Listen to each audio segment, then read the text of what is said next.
Beep, beep, beep, beep, beep. Welcome once again to the court of the Edijester. How are we all today? Well, the topic for today is Islamophobia, another made-up word along with transphobia that doesn't actually mean anything, but is very dangerous if used wrongly. Prior to that, please do become more watching to subscribe to my channel if you would, help me grow the channel. Buy me a coffee, usual stuff. Yeah, subscribe to my Substack if you'd like to get videos without adverts in them. Now, he says here, Islamophobia. I don't get it, really.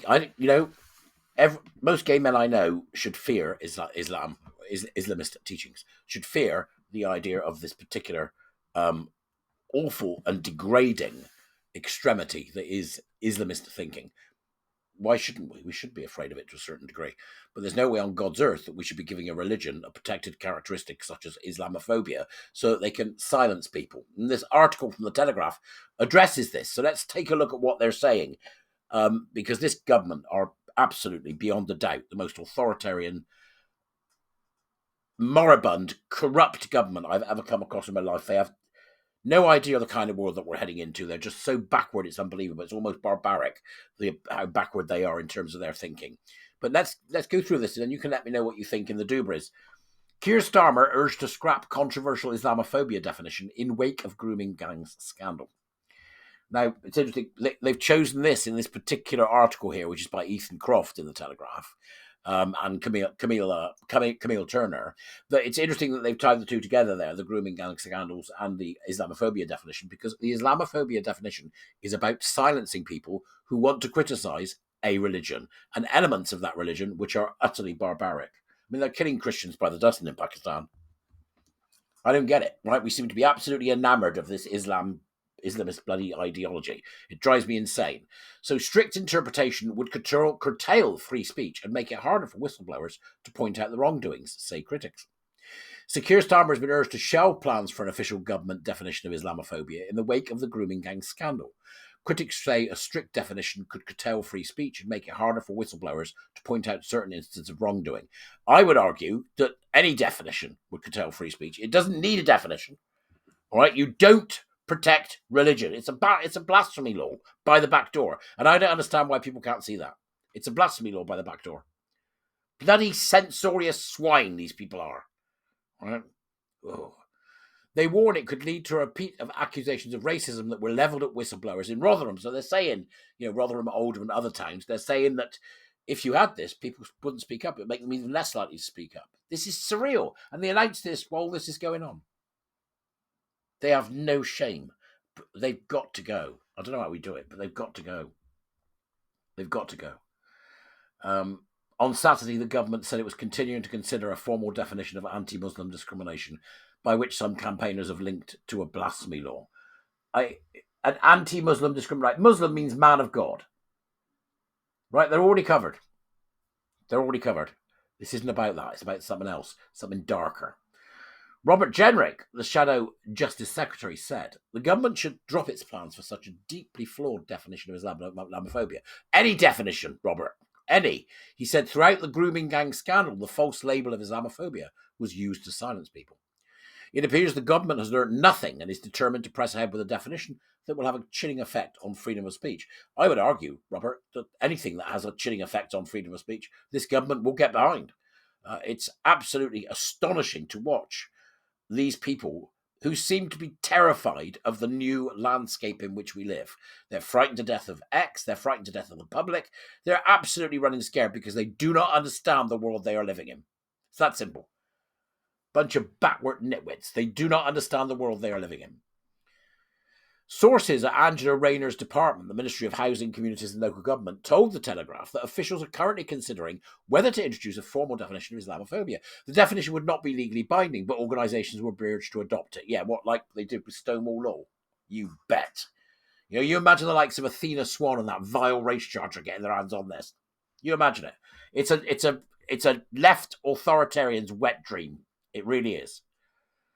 Though it is not clear which definition would be introduced by the government, the Labour Party has formally adopted for internal purposes the definition of Islamophobia drafted by the all-party parliamentary group, the APPG, on British Muslims.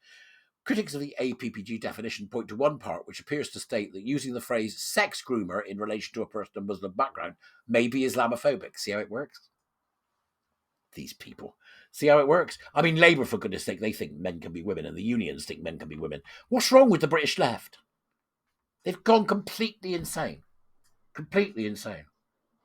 And the thing with Islamophobia is, which, by the way, was popularised in Britain by the Runnymede Trust, which is a hard left identitarian race grifters, right? The Runnymede Trust, as far as I know, they can tell me different. Right, the Runnymede Trust. So that's who popularised it. So it was very much a left idea on that front, but it was also used by the Muslim Brotherhood, who would be like right-wing murderous swine in some countries, like the Pakistanis. In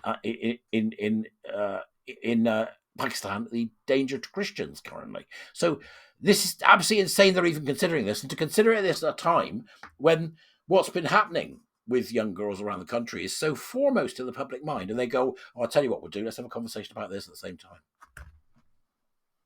You just think, this is how it should go. Mr. Starmer, yes. Will you be taking on board a definition of Islamophobia? No. Thank you for asking. Next. You do not protect religions, and you certainly don't protect a religion which has never been through a reformation and still has medieval barbarity in lots of its teachings and practiced by some people who are extremists.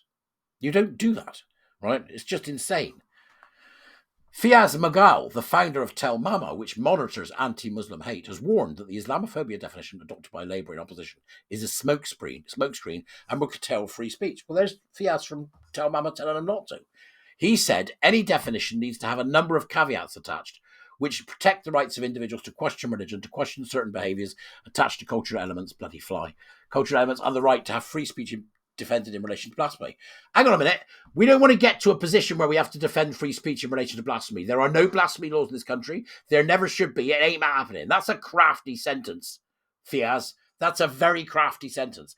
Any definition needs to have a number of caveats. There will be no definition. Therefore, we will not need caveats.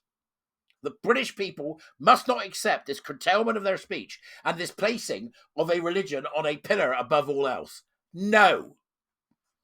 Oh. Bad behaviour, wherever it is, in whichever religious groups, needs to be called out. Does it? By whom? By whom? That's the question. This does not mean that all Muslim or all Pakistani men are bad, but when there is a concentration of issues within a certain group, we must hold the line in defence of our core values. Which core values? Which ones? British ones, I hope. This is the same stuff as I said the other day. When you've got a problem with a demographic, you look to the demographic and say, what's going on? Let's sort it out. There is a real danger that if they get the definition wrong, it will become the Achilles heel of Labour. I think even talking about it is the Achilles heel of Labour. It's a disgusting idea, and it has to be stopped.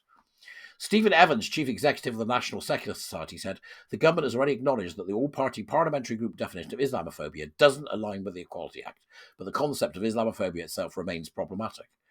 Conflating criticism of religion with hatred towards Muslims distorts legitimate dialogue and undermines the vital principle of free expression. Adopting a contentious definition of Islamophobia is more likely to escalate tensions than to address prejudice against religious minorities. There should be no definition of Islamophobia that is recognised by the state. There should be no definition. Look what happened when they did it with transphobia. It's infiltrated everything. Anne Cryer, the Labour MP who first raised concerns about grooming gangs, going back a while now when Anne did her work, said that local authorities were petrified of being called racist and so reverted to the default of political correctness. Don't forget, political correctness came from communist Russia. Don't forget, that's where it came from. In September, the government appeared to back away from the APPG definition. Faith Minister Lord Khan admitted at the time that the definition was not in line with the Equality Law, which defines race in terms of colour, ethnicity and nationality, but not religion. He said, we want to ensure that any definition comprehensively reflects multiple perspectives and implications for different communities. There doesn't need to be a damn definition, right? Why are they having this conversation? Right? Chris Philp, the Shadow Home Secretary, said there is no place for blasphemy laws in the United Kingdom. Free speech is the foundation of our national life, and that includes the freedom to criticise and satirise any and all religions. The reporting on rape gangs this week exposed the conspiracy of silence and cover-up of organised gang rapes because of the identity of most perpetrators, showing how vital it is to be able to speak honestly about all parts of our society without fear. Of course, all decent people oppose racism and hatred based on religion. That's why using threatening or abusive language to incite racial or religious hatred is already a criminal offence. A government spokesman said, "We are committed to tackling hatred in all its forms, including Islamophobia, which has absolutely no place in our society. We will take into account a range of views and outline any updates on the government's position in relation to this in due course." I would argue that Islamophobia is an idea. Damn right people should be scared of Islam, right? Women, girls, gay men. You bet there's a portion of Islam we should be scared of. Leave us alone. We don't need a definition of this nature. You don't need to categorize people like this. You just need to get out of people's lives and leave them alone and deal with the problems that we've got, which you seem to absolutely fail to do. And you begin tinkering around with the definition of a word in order to make it go away. So you're talking about the problem rather than doing something about it. I think it's disgusting. But you can tell me what you think in the doobers as usual. World peace. We'll have a bit of that as well. Thanks very much. All right, I'm off. I'll see you later. Ta-da!